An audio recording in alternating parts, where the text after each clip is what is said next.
Hello friends, this is Soni Singh. आज की class में हम लोग जॉन मिल्टन की जो है बायोग्राफी पढ़ेंगे। ठीक, अब देखेंगे कि टीजीटी, पीजीटी और अदर एग्जाम्स में जिसमें भी मिल्टन जो है सिलेबस में है, ठीक है, तो मिल्टन से क्वेश्चन पूछे जाते हैं। और आज जो हम वीडियो आपके लिए लेके आए हैं, आप इस जो क्लास में पढ़ाएंगे वो उसमें जो भी पॉइंट है वो इम्पोर्टेंट पॉइंट ही है। ठीक है, वो कहीं ना किसी एग्जाम में पूछे ही गए हैं, वही पॉइंट हमने इसमें लिखे हैं। ठीक, तो बायोग्राफी डिस्कस करेंगे कि मिल्टन में क्या क्या चीजें हैं। ठीक है, तो चलिए स्टार्ट करते हैं क्लास। आइए देखते हैं। देखिए, टीजीटी एंड पीजीटी की इंग्लिश, ठीक है, जिसमें biography of John Milton, John Milton की बायोग्राफी हमें पढ़ना है। ठीक, जॉन मिल्टन का जन्म कब हुआ, उनकी डेथ कब हुई, ये सारी चीजें। तो देखिए, बॉर्न मतलब जॉन मिल्टन कब बॉर्न हुए, इनका जन्म कब हुआ, तो 9 दिसंबर 1608 में। कब? 1608 में। कहाँ पे? इन ब्रेड स्ट्रीट लंदन। मतलब इनका जन्म कहाँ हुआ, तो लंदन में हुआ था, इन ब्रेड स्ट्रीट लंदन। ठीक है, ये पूछ लिया जाए उनका प्लेस, जन्म प्लेस कि कहाँ पे जन्म हुआ उनका, तो 9 दिसंबर 1608 में ब्रेड स्ट्रीट लंदन में हुआ। ओके। फादर जॉन मिल्टन, इनके जो फादर हैं, मतलब फादर थे, क्या नाम था उनका, तो फादर का नाम भी इनके जॉन ही था। आप देखेंगे टीजीटी के जो चारों राइटर हैं, William Shakespeare, John गल्सवर्दी, John Milton और विलियम वर्ड्सवर्थ, इन चारों के जो फादर का नाम है वो उनका जॉन, जैसे जॉन वर्ड्सवर्थ के जॉन वर्ड्सवर्थ, जॉन मिल्टन के जॉन मिल्टन, विलियम शेक्सपियर के जॉन शेक्सपियर, इस तरीके से चारों राइटर के फादर का नाम जॉन ही था। ओके, तो क्या नाम है इनके पिता का, तो फादर जॉन मिल्टन क्या थे, एक स्काइवेनर थे। ठीक है।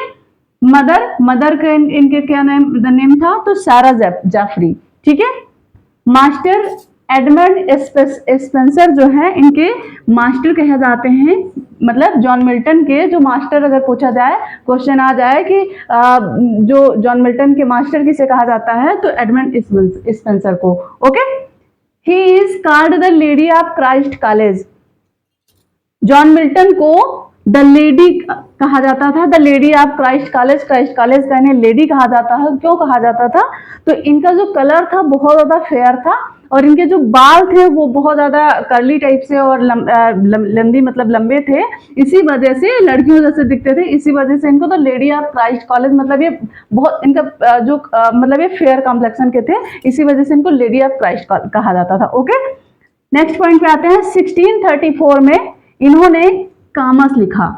क्या राइट किया, कामस, जो कि क्या है, एक जनर में मास्क है। ठीक है। परफॉर्म कब किया गया ये, तो परफॉर्म ये हुआ कहां पे, तो लुडलो कैसल।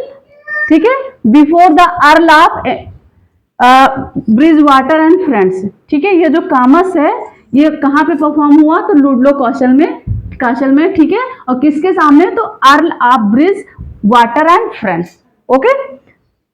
जो कामस है, इसका अगर हम एक परफेक्ट नेम सोचे, अनदर नेम सोचे, तो द ट्रियम्फ ऑफ वर्च्यू। ठीक है, ये इसका अनदर नेम आप कह सकते हो, द ट्रियम्फ ऑफ वर्च्यू। ठीक है, अगर पूछ लिया जाए कामस का एक अनदर नेम, सेकंड नेम, या इसको परफेक्टली नाम क्या दे सकते हैं, तो इसको ट्रियम्फ ऑफ वर्च्यू कह सकते हैं। ठीक है। नेक्स्ट पॉइंट, 1637 में इन्होंने जो ये लिसिडस है इसको कंपोज किया। ठीक है, जो कि एक मोनोडी है, इसको एलिजी कह सकते हो, एक पेस्टोरल एलिजी है। ठीक है, जो इन्होंने अपने फ्रेंड की डेथ पर लिखा था। कौन थे इनके फ्रेंड, एडवर्ड किंग। ठीक है, इनके फ्रेंड कौन थे, एडवर्ड किंग, जिसके डेथ पर इन्होंने ये लिखा लिसिडस। ठीक है, और ये हॉर्टन पीरियड में इसकी सब ये लास्ट पोएम है। इन्होंने कई जो मतलब जो रचनाएं की हैं, मतलब पोएम्स लिखी हैं और चीजें लिखी हैं, उसमें हॉर्टन पीरियड में ये लास्ट था लिसिडस। ओके। नेक्स्ट पॉइंट पे आते हैं। 1643 में ही मैरिड। इन्होंने 3 बार शादी की है। ठीक है, पहली बार जब इन्होंने शादी की तो कब की, 1643 में।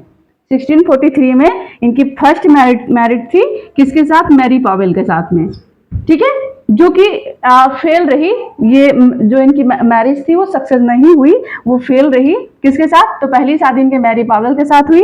नेक्स्ट पॉइंट पे आते हैं 1644 he wrote Areopagitica which is an address to parliament for the freedom of press. इन्होंने 1644 में एरोपेजिटका लिखा, ठीक है, जो क्या जो फ्रीडम ऑफ प्रेस को एड्रेस पार्लियामेंट को एड्रेस करता है एरोपेजिटका, और फ्रीडम ऑफ प्रेस के लिए मतलब इन्होंने आवाज उठाई, ठीक है, एरोपेजिटका में। Next point 1649 he became foreign secretary to the Commonwealth, ठीक है। 1649 में आप ये पॉइंट याद रखिएगा, ये जो जितने भी डेट दे रखी हैं सन, ये सारी चीजें, तो 1649 में ये सेक्रेटरी फॉरेन सेक्रेटरी बन गए टू द कॉमनवेल्थ के, ठीक है। कुछ पॉइंट और देखते हैं। जो जॉन मिल्टन थे, इनको क्या कहा जाता था, तो इनको बी लेट एलिजाबेथन पोएट कहा जाता है। क्या कहा जाता है, तो he is called be late Elizabethan poet, ठीक है। और इनके समय में 3 तरीके के पोएट थे, कौन कौन से, मेटाफिजिकल, कैवेलियर और प्योरिटन, ठीक है। ये तीनों टाइप के अगर पोएट मिलेंगे, राइटर मिलेंगे, तो इनके समय में मिलेंगे। ये मेटाफिजिकल भी थे, कैवेलियर भी थे, प्योरिटन भी थे, ओके। 1650 में, ठीक है, he lost one sight of one eye. इन्होंने अपने एक आंख की आई साइड मतलब इनकी जो है लॉस्ट हो गई, ठीक, लॉस हो गई, मतलब ये एक आंख से अंधे हो गए, एक आंख से इनको नहीं दिख रहा था, ठीक, 1650 में, ठीक है। इनकी एक आंख की आई साइट जो है वो 1650 में खत्म हुई, गायब हुई।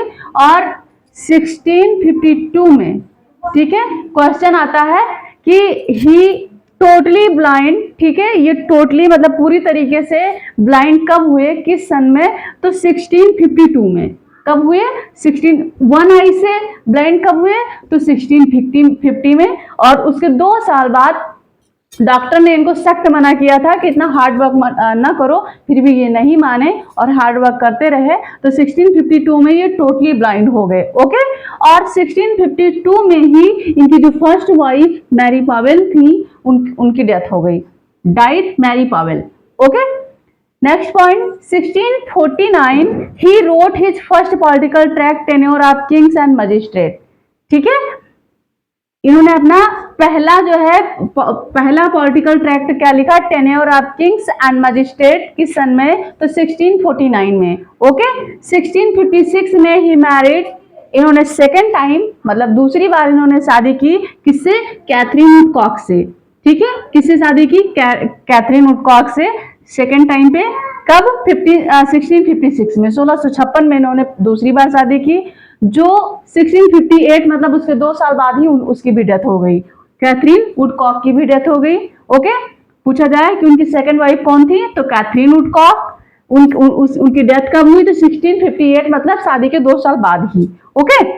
नेक्स्ट पॉइंट 1663 में ही मैरिड एलिजाबेथ मिल्सर, ठीक है।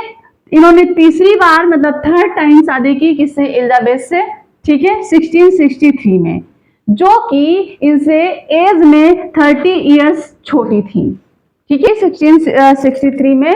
तो जो इनकी वाइफ थी एलिजाबेथ मिल्सर, वो इनसे 30 साल छोटी थी, 30 इयर्स यंगर थी, ठीक है। नेक्स्ट पॉइंट 1658 में इन्होंने पैराडाइज लॉस्ट लिखना स्टार्ट किया। क्या, पैराडाइज लॉस्ट, जो कि इनका एक इपिक है, बहुत ही ज्यादा इंपॉर्टेंट वर्क माना जाता है इनका, ठीक है, ओके। तो कब स्टार्ट किया इन्होंने, तो 1658 में लिखना स्टार्ट किया और 1665 में वो कंप्लीट हुआ, ठीक है। स्टार्ट किया इन्होंने 1658 में, कंप्लीट हुआ 1665 में, और उसके 2 साल बाद 1667 में वो पब्लिश हुआ, ओके। इस सारे पॉइंट्स याद रखिएगा। लिखना कब स्टार्ट किया, 1658 में, कंप्लीट कब हुआ, 1665 में, पब्लिश कब हुआ, तो 1667 में, क्लियर। नेक्स्ट पॉइंट जो कि क्या है, पैराडाइज लॉस्ट एक इपिक है, ओके। 1671 में हिज लास्ट वर्क, इनके जो इनके लाइफ का लास्ट फेज कहा जाता है, जब इन्होंने अपने कुछ वर्क्स लिखे, जैसे सन्स एंड एगोनिस्ट, ठीक है। 16 था इन्होंने, जो ग्रीक मॉडल पे था, और इन्होंने यहाँ पे पैराडाइज लॉस्ट पे ही उसका जो मतलब दूसरा कंप्लीट वो टाइटल क्या था, पैराडाइज रिगेंड, ठीक है, वो भी इन्होंने यही 1671 में राइट किया, क्लियर। अब इनकी डेथ की बात करें तो 8 नवंबर 1674 1608 में ये बॉर्न हुए थे, इनका जन्म हुआ था। और 9 दिसंबर 1608 में जन्म और 8 नवंबर 1674 में इनकी डेथ हुई। और डेथ किससे हुई थी? तो एक बीमारी जो डाइड ऑफ गाउट, ठीक है, एक बीमारी है, डिजीज है जिससे इनकी डेथ हुई। इनको ये बरीड कहाँ किए गए? तो इन संत गायल्स क्रिपल गेट, ठीक है, यहाँ पे इनको बरी किया गया। ओके, ठीक है। तो अगर आप लोगों को हमारी क्लास अच्छी लगी हो, अगर आप लोगों को समझ में आ रहा हो, तो प्लीज लाइक, शेयर और कमेंट जरूर किया करें। और चैनल पे नए हो तो सब्सक्राइब कर लें, बेल आइकन को जरूर प्रेस कर लें। Thanks for watching.